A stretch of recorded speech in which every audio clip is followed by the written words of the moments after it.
Hi, this is Jamila. Welcome back to my channel. Today I wanted to do a short video to tell you all about how I was able to find my living relatives in Nigeria using the DNA test that I took. So if you're interested in learning about that, please continue to watch this video. Please like and subscribe so that you can get my updated videos every time that I upload one. And thank you all for watching.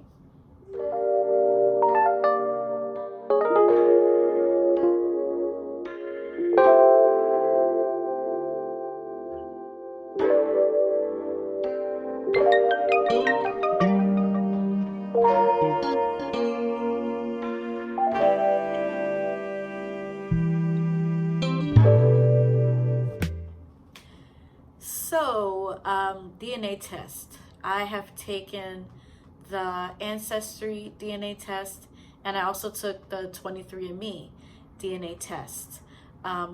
Ancestry gave me a lot of matches, DNA matches, and it's really hard to, find who is 100% African, meaning, they're from the continent of Africa, all their relatives, are from there,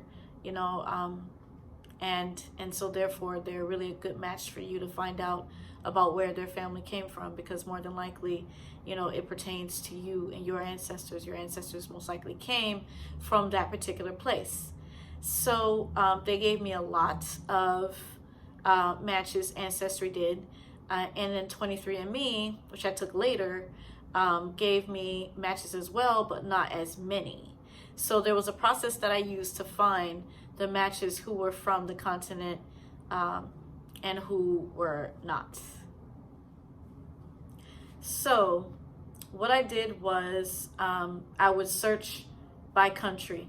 So I would put in Nigeria into the search bar of my matches, my DNA matches, and it would pull up a bunch of people who had Nigerian ancestry. And with Ancestry.com, it's much more complicated because most African Americans have Nigerian ancestry. So, you're pulling up, not only the people from the continent, but also people who, who are African American. So then you have to just sit and look through each one and see which ones are 100%.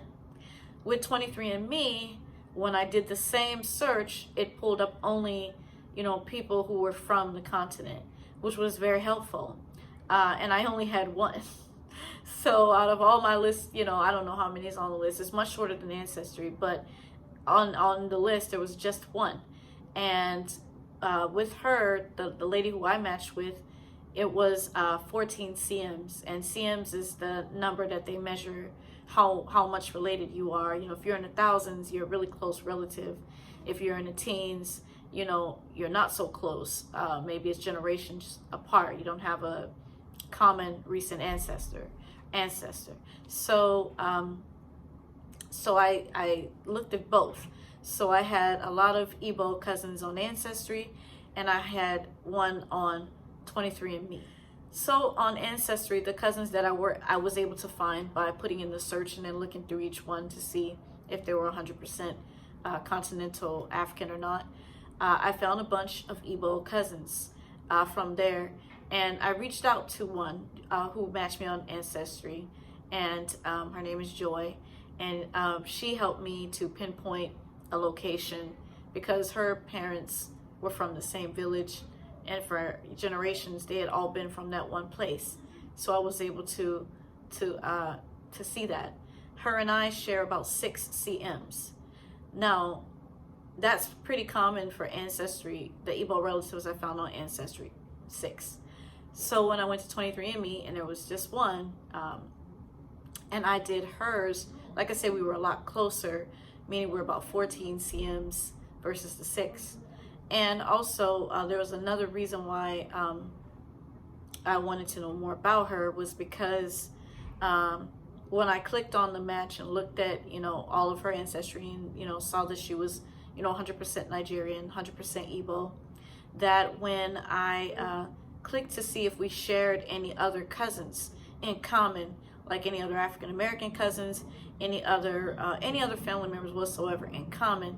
When I pulled that, I was surprised to find out that she matched my mother as well, and about 20 other people that also matched me. And that was important because when I was on ancestry.com and I pulled my other cousins' shared matches, there weren't any shared matches. And so, you know, I don't know why that is the case on Ancestry. I don't know why. I'm not really like a genealogy expert or anything like that, but I know that when I hit the button for who else shares our DNA, no other name came up. Versus on 23andMe, with the Igbo cousin there, when I clicked shared, it was many people that came up. And one of them was my mother. Another one was one of my mother's family members. So I can kind of see where this was going, who she was related to, you know, my mother, on what side of my mother's DNA, and so forth. I can see that. And of course I use GEDmatch too, to just cross-reference everything to see, you know, what was going on with that. And it's, you know, the results are amazing.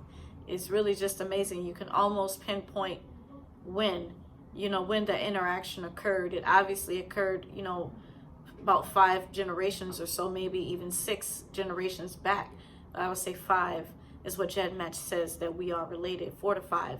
So, you know, then I could look at my mother's family tree and then go back, count backwards. And I'm very close, I think, to finding out, like, where did that person land when they got to America, and where did they go, which plantation, etc. I'm very close because of the DNA and the matches, the people that we match with together, her and I, you know, and the segments of DNA that we fall on, my mother does with her family, with her. So anyway, that's how I got the location pinned down. So I reached out to this cousin from 23andMe that I shared the 14 TMs with, and I was like, you know, so excited. Can you please tell me about your family? Do they live, you know, in a certain area? You know, where is that? How, you know, do they still live there? How long have they lived there?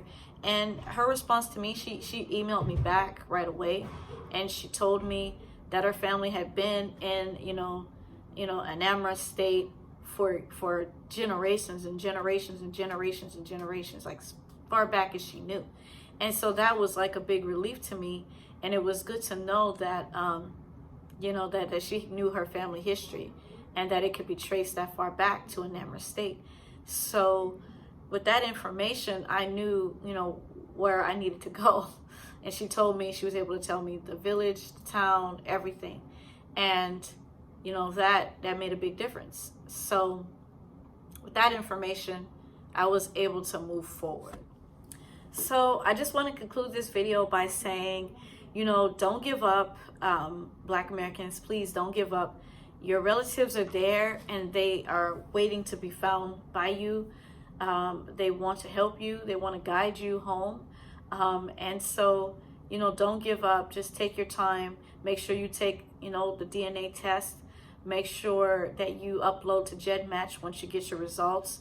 Make sure you look through your matches and see who you match with that could be, you know, from the continent, and then reach out to them for help. They're a good source of information, and they can help guide you on the right path.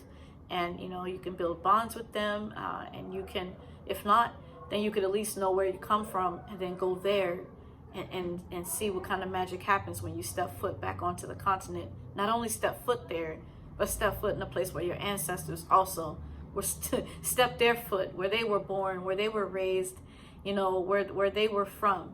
So, you know, it takes a while, you know, to get that kind of information, but you can do it, and it's absolutely worth it.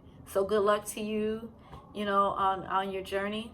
Definitely reach out to me with questions if you have more. I will do another video soon, just outlining how knowing my culture has influenced me. It's been about a year. What have I done? What am I doing? So that'll be the next video. And thank you for watching. Please like and subscribe. Have a blessed day.